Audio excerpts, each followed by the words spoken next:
Our first Make Your Mark talk will be presented by Lance Decker, a 2020 Tillman Scholar, an Air Force veteran, and as you'll hear, a griever. Today, Lance will talk about the journey he began after his son's death a decade ago and offer hope for those of us who suffer loss.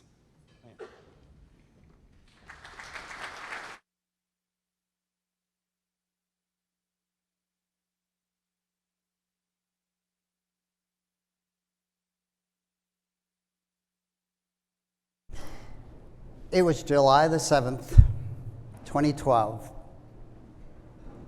and I'm begging my son to die. After 29 years of struggling with depression, drug and alcohol abuse, my son, Lance Jr., is on life support from the effects of a drug overdose. The brain damage that he experienced was so bad that we had decided to turn off life support and to donate his organs. We wanted something good to come from something so terribly unimaginable. We're asking him to die so that someone else might live. As you can imagine,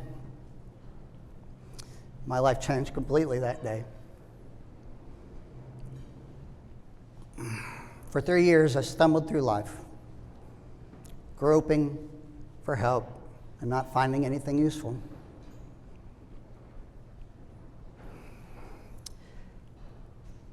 All I could feel was heart-wrenching pain.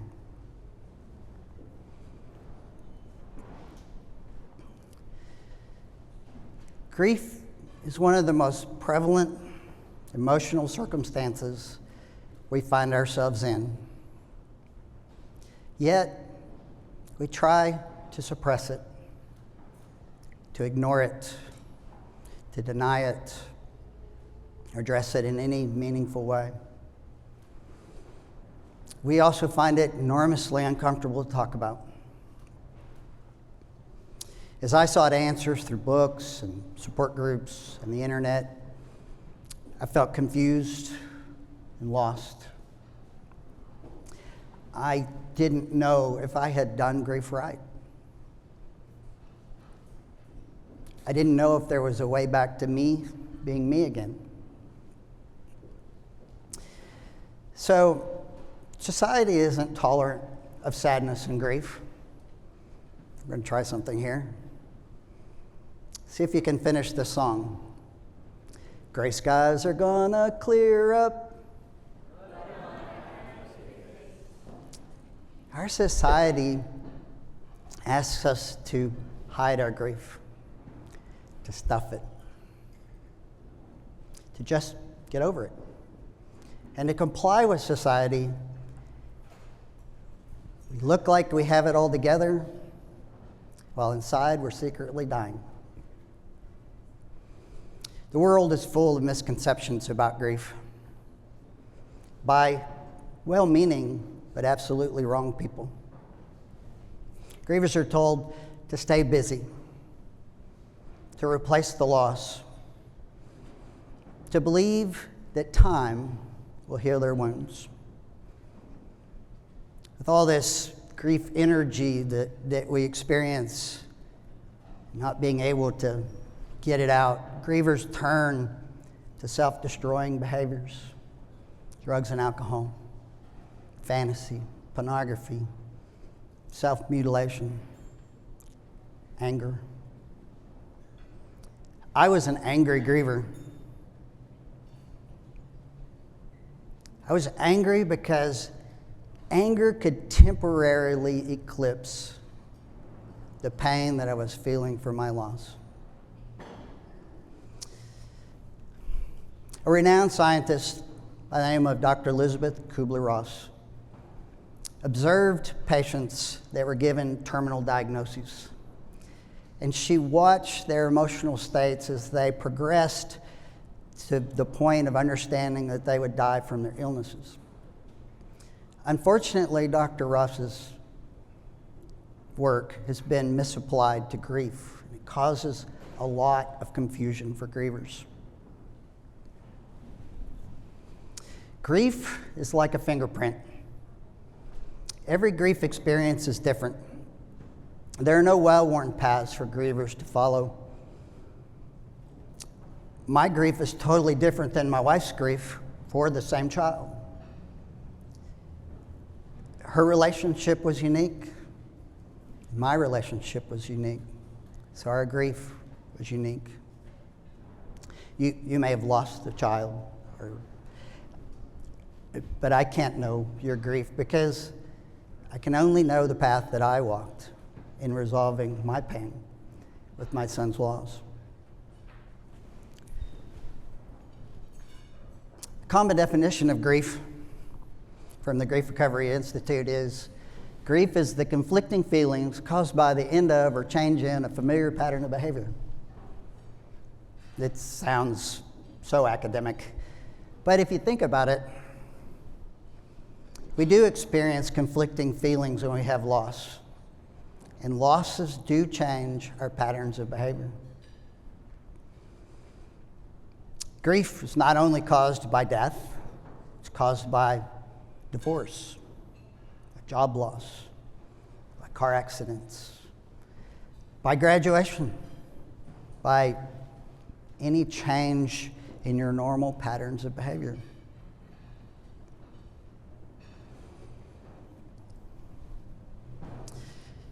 There are two parts to grief.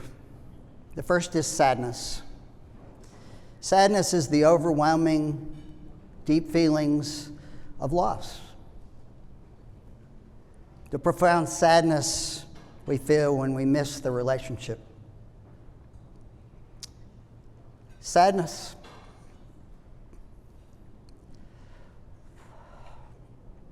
It's what makes me cry when I see Nilla wafers on the grocery store shelf because it was my son's favorite snack.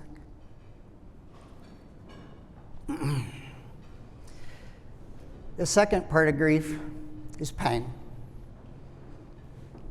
Pain is caused by the things we wish we would have done better or more or differently.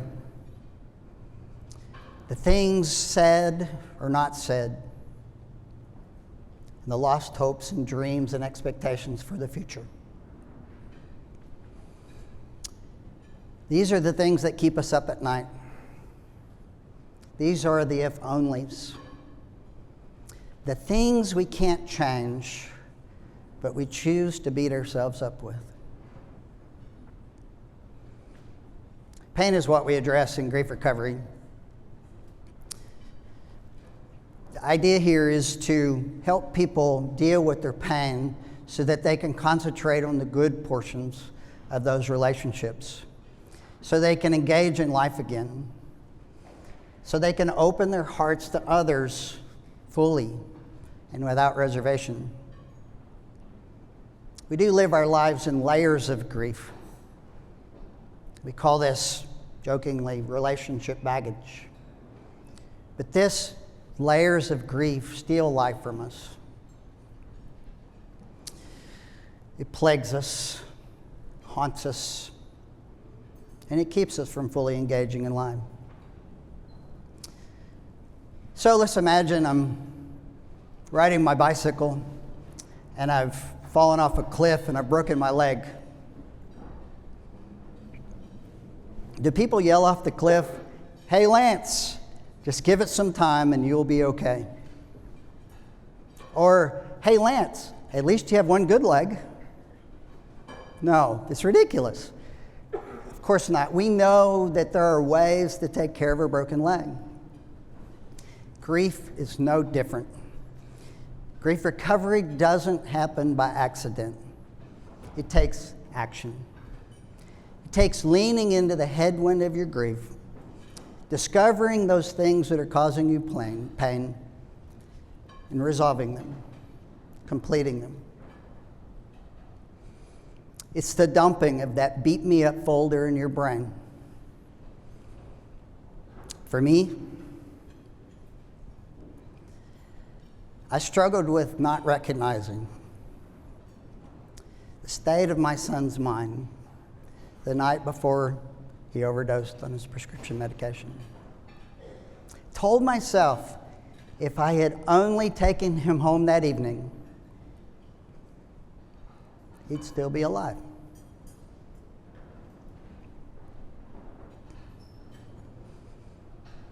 The real key to grief recovery is forgiveness. Forgiveness of others and forgiveness of yourself. It's really not about the other person. It's about your heart. Forgiveness releases people from living in your head and not paying rent. Forgiveness releases you from self-destroying behaviors. Forgiveness gives you openness and a path to a new normal. I love Marie Tillman's book, The Letter, because it shows her journey from loss to forgiveness to being the person that she is today. 10 years ago, I called a friend to tell him about my son's death. And his words drive me even today. He said, "Lance, someday you're going to do something good with this." I held on to those words through years of pain and isolation, loneliness and grief. Then one day I found the Grief Recovery Handbook. And it showed me a program that was process-driven. And as an engineer, the process spoke to me. I love this program. I love it so much that I became certified to teach it. And I've taught it for 7 years, and I've worked with 200 grievers.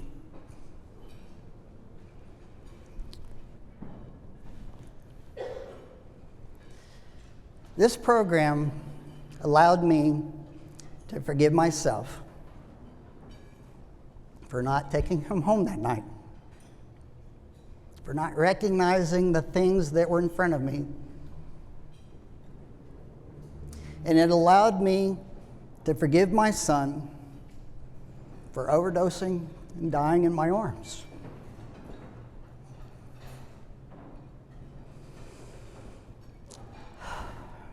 These are the things that I punished myself with. I suspect I'm not the only person in this room today that grieves. And I'm not trying to give you a compressed grief recovery program today. But I am trying to help you understand that you can find relief for your pain associated with loss. I want you to find a path to forgiveness. I want you to dump the punish me folder in your head. I want you to live life completely, to love deeply, to engage fully, and to know peace. Thank you.